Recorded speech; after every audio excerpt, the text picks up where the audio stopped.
2005 was the first time we got to see a Super Duke.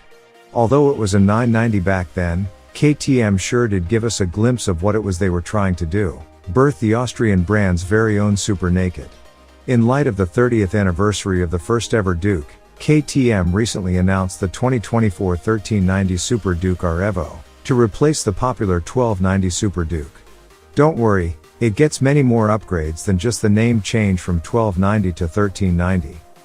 In fact, according to KTM, the extensively redesigned 1390 is 60% new, and promises unmatched performance, in addition to a noticeable capacity boost.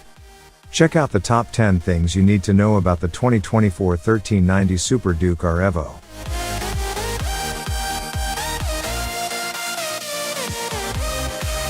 Number 10.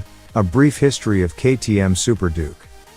The Super Duke story started in 2005 when KTM announced the 990 Super Duke, powered by a 75 degrees, 999cc V-twin engine, producing 120 horsepower and 73 pound-feet of torque. Over the next 8 years, this bike was steadily revised and improved, and then in 2013, replaced with the 1290 Super Duke. Only the V-twin engine models were called Super Duke, while the single-cylinder and parallel twin-engine models were called simply Duke. The new Super Duke was developed over the next 10 years into one of the most potent naked sports bikes of its time, with ever more power and electronic sophistication, and a reputation as a bike that took no prisoners. That brings us to the current day, when KTM's lineup is headlined by the 1390 Super Duke.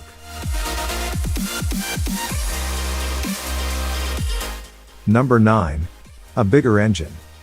Just as the 1290 Super Duke's engine was actually 1301cc, the 2024 1390 Super Duke R EVO isn't 1390cc, but has an actual displacement of 1350cc.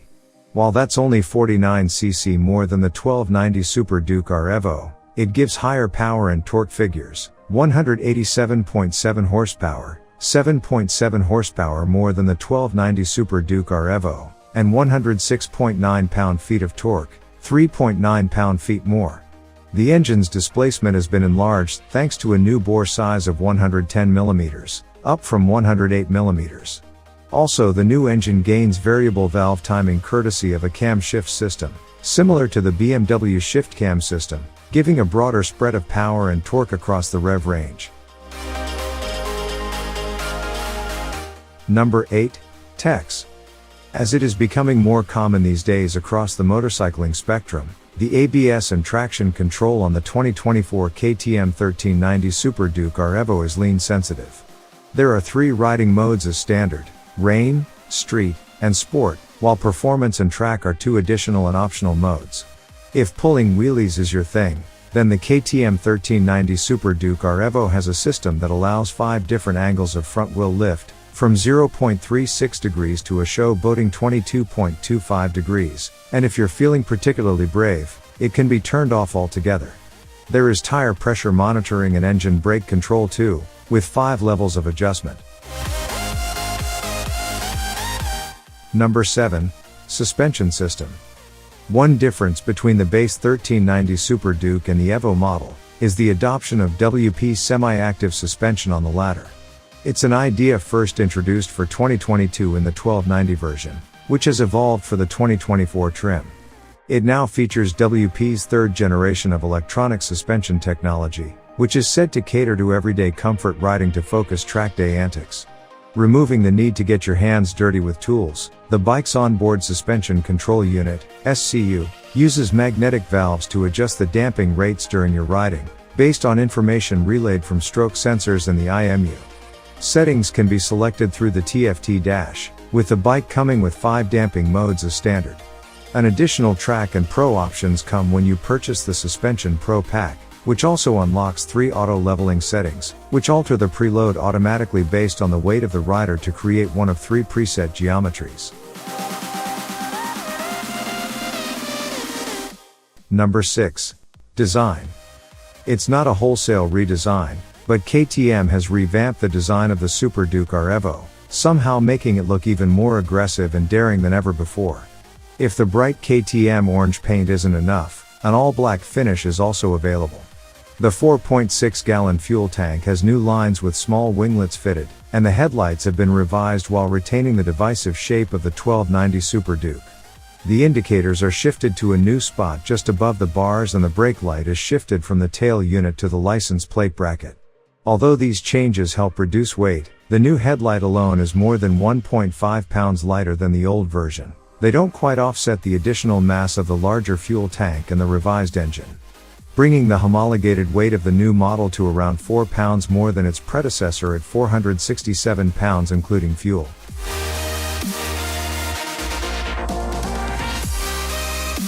Number 5. Bigger fuel tank. Despite having the same basic design as the 1290 Super Duke R, the 1390 model has updated bodywork, including a bigger fuel tank than the previous model. This was made possible by redesigning the airbox and intake. Now that the gas tank is bigger, 4.6 gallons instead of 4.2 gallons. KTM says it can go up to 186 miles or 300 kilometers on a full tank. And because you can enjoy yourself without needing to crank the torque-soaked LC8, the 40 mile per gallon fuel economy doesn't sound bad either. Number 4. Factory start. When Harley-Davidson launched the Pan America Adventure bike, one feature that stood out was the self-lowering rear suspension when the bike came to a standstill, addressing one of the biggest barriers to ownership for short riders. It was obvious that Harley's rivals would develop their own version of the system, but no one thought it would be useful on a naked sports bike. The system is called Factory Start, and it will help short riders plan their feet on the ground when sitting aboard this beast. The key purpose, meanwhile, is nailing that launch. Number 3. Braking system. Brembo continues to supply the brakes for the 2024 KTM 1390 Super Duke R EVO. It includes 4-piston Stylema front calipers biting on 320mm discs, plus a 240mm rear disc and twin-piston caliper, and an adjustable MCS master cylinder. A Brembo clutch master cylinder with a self-venting system that ends the need to bleed the hydraulics rounds off things. Naturally, the brake and clutch levers are both adjustable for span. Dual-channel ABS is courtesy of Bosch 9.3 MP, which enables cornering function too.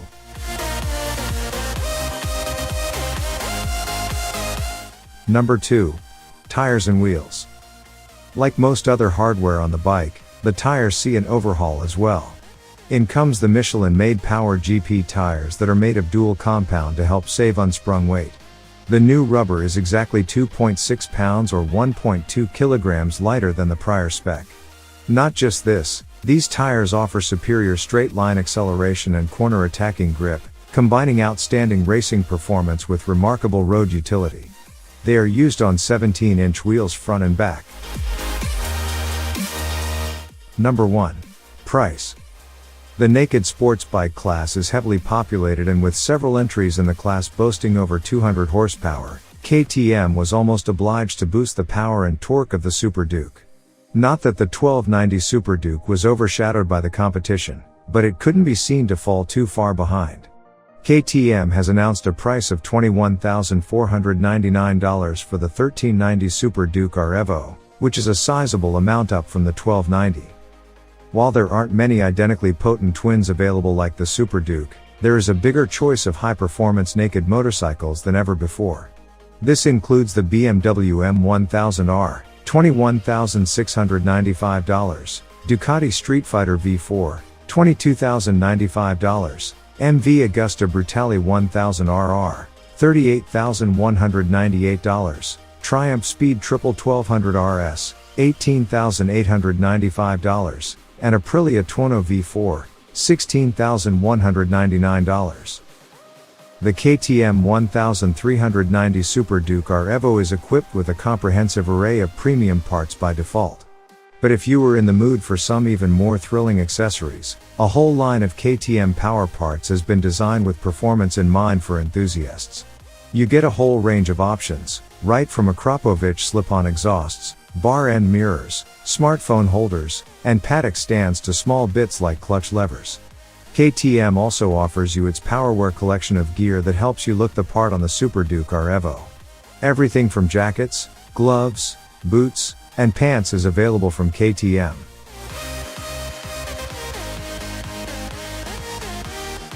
Well guys, hope you found these informations useful. Please share your comments with us. Thanks for watching and see you the next one.